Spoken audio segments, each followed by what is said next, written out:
Bonjour à tous, bienvenue dans l'épisode 5 de la Woodé Télé consacrée à la boxe chinoise. La boxe chinoise, nommée Sanda, qui se traduit par combat libre, ou encore parfois Sanchu, main libre, se veut être le mode d'affrontement sportif pour les pratiquants de Kung Fu Wushu. Qui dit sportif dit règles imposées, techniques limitées, arbitrage, aire de combat déterminée et catégorie de poids. Cette discipline est assez récente puisque c'est au XXe siècle qu'elle est née au sein de l'armée chinoise. En effet, après la Première Guerre mondiale, soucieux de se perfectionner dans l'art du combat rapproché, les militaires chinois étudièrent les techniques de close combat de leurs alliés russes. Ainsi, le Sanchu puise non pas ses racines dans le riche patrimoine martial des anciennes boxes traditionnelles chinoises, mais bien dans le Sambo.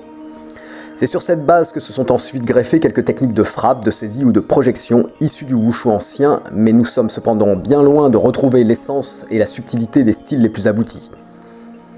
Le cadre sportif ne le permet d'ailleurs pas. Il faut rappeler qu'en 1928, un grand tournoi fut organisé à Nanjing dans le but d'opposer les experts des différentes boxes chinoises. Bien que furent imposées quelques règles censées assurer un minimum de sécurité aux participants, ce tournoi fut un carnage. La volonté des combattants de prouver la supériorité de leur école engendra un débordement d'agressivité et de violence. On ne put d'ailleurs pas désigner clairement un vainqueur. Les techniques de combat à main nue qui avaient été façonnées en Chine depuis des siècles ne pouvaient laisser que peu de chance aux concurrents de sortir indemnes de la moindre confrontation. Après cet événement, la pratique du combat sportif fut interdite en Chine pendant plus de 20 ans. La révolution culturelle entraîna la perte quasi totale du grand savoir-faire ancestral de l'Empire du Milieu en matière de combat rapproché. Et c'est bien dommage, car il faut rappeler que le close combat, par exemple, fut créé par le major britannique Fairbairn sur les bases de ses propres observations des boxeurs chinois et de leur formidable capacité à se défendre contre un ou plusieurs assaillants armés lors des combats urbains occasionnés par les guerres civiles contre les colonialistes occidentaux au tout début du XXe siècle. Ces prouesses martiales ont laissé une trace indélébile dans l'histoire, et si le terrible épisode des 55 jours de Pékin porte aussi le nom de révolte des boxeurs, c'est en hommage à ces farouches guerriers chinois qui, à main nue, défièrent les militaires aux yeux et leurs fusils. Dans les années 50, certains soi-disant maîtres de boxe traditionnels furent autorisés à se défier lors de combats réglementés sur ring. Voici les images d'un combat opposant l'école de la Grue Blanche à celle du Tai Chi Chuan.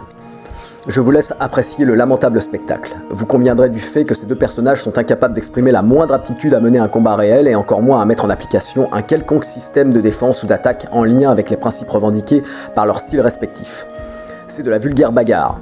À cette époque, ceux qui détenaient encore un réel savoir martial avaient disparu, soit parce qu'ils avaient été exécutés, soit parce qu'ils se cachaient, soit parce qu'ils avaient quitté le pays. Il fallut attendre les années 80 pour que naisse la discipline actuelle qui porte le nom de Sanda. Le Sanda est donc un sport de combat qui propose à ses adeptes de s'affronter sur des plateformes matelassées de 8 mètres sur 8 au moyen de techniques de frappe de poing, de pied, de saisie et de projection limitées et réglementées. Les combattants sont protégés par des casques, des plastrons, des gants de boxe et souvent des protèges tibia.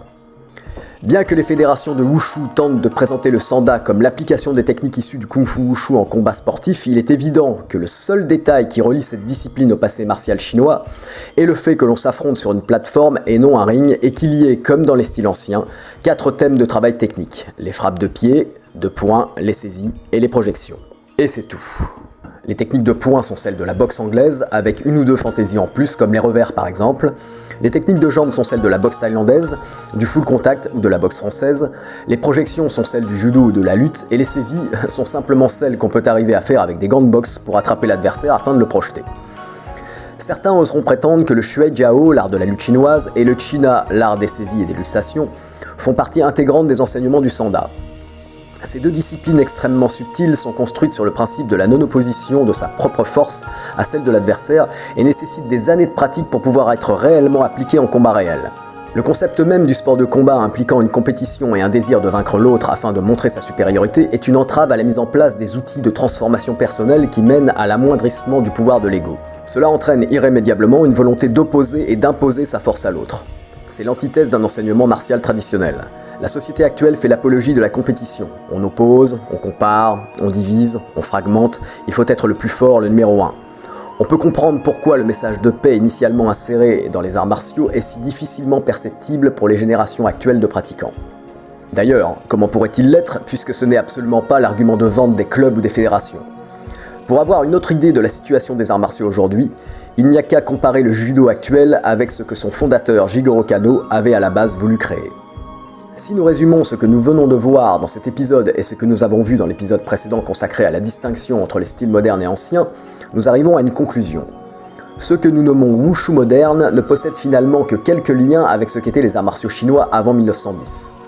Nous avons d'un côté des formes essentiellement gymniques et dénuées d'applications martiales réalistes, et de l'autre côté, un sport de combat inspiré du sambo militaire russe.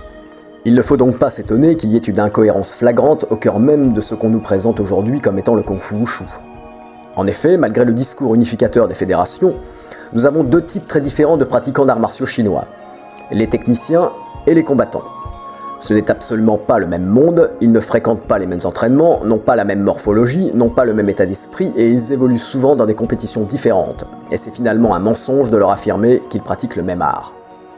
Pour un passionné de styles anciens, le Sanda n'est pourtant pas dénué d'intérêt car il offre un cadre sécurisé dans lequel il pourra s'exercer à mettre en place les notions subtiles de la non-opposition et de l'emprunt de la force adverse.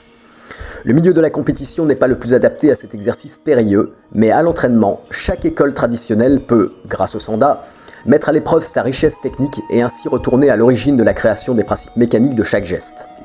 De plus, le Sanda bénéficie aujourd'hui de multiples savoirs en matière de combat sportif, puisqu'il est un mix de plusieurs disciplines pugilistes ou martiales. Il est ludique et peut sans problème constituer une pratique de type loisir pour les enfants à condition qu'il soit accompagné de l'enseignement des vertus martiales et des valeurs sportives. Enfin, et c'est essentiel pour un pratiquant d'arts martiaux, le Sanda s'est enrichi au fil des années des meilleures méthodes de formation en ce qui concerne la condition physique d'un combattant.